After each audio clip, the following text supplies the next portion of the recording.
And what does the future hold for our country in the next decade? Will race relations and social cohesion improve? Will we finally overcome our battle with corruption? Well, that's the question that the Indlulamithi project tried to answer today. Our senior political reporter, Ziyanda Ngcobo, filed this report.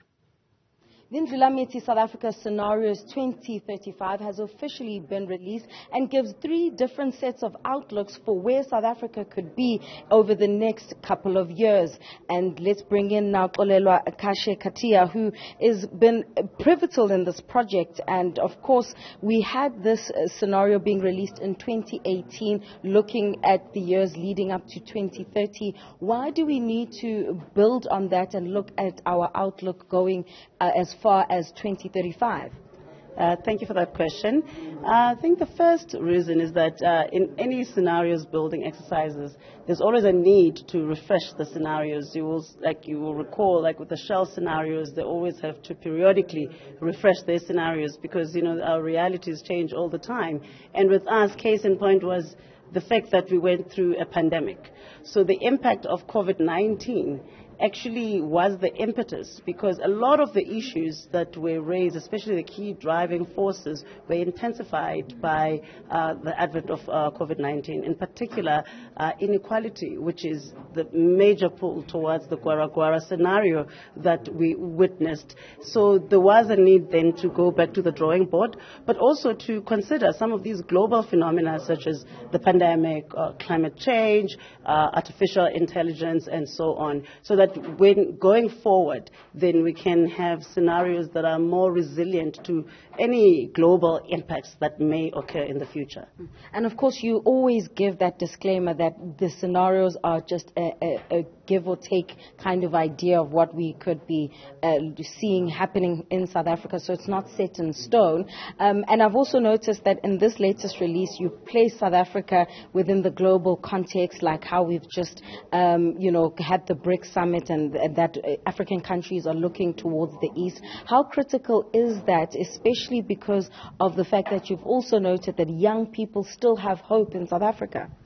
In terms of the global impacts, as I've said before, we realized that with the pandemic, we were blindsided by events that are happening globally. And of course, we're not within a vacuum. So whatever happens, you saw with the Ukraine conflict, and even now with the conflict that's happening in Palestine, South Africa is quite central to those debates. And our presence within the BRICS also had to be considered. So this also gave us an opportunity to ensure that we consider all those and not be so navel-gazing in our outlook, even though the scenarios are for South Africa. But we do understand now that these global shifts are going to have an impact on us, and that's why we had to look at them. And in terms of the youth, even the first scenario, we found that one of the key driving forces, especially around resentment and this contestation around the Constitution, was actually youth-led. We saw after Fees Must Fall how young people were becoming increasingly resentful, even though we thought of them as born frees.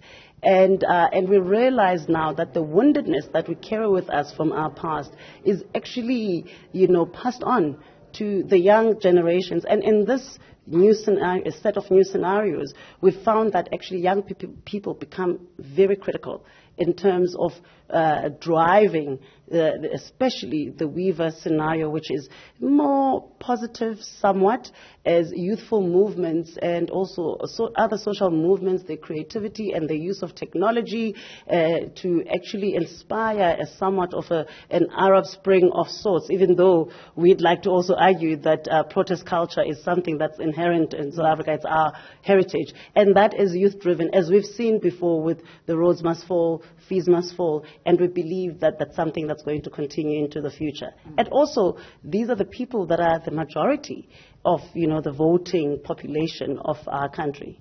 And certainly, this scenario of planning will be looked at quite closely if political parties are smart, given the fact that there are 14 million unregistered young voters in this country. For Newzroom Afrika on Channel 405, I'm Ziyanda Ngcobo in Sandton.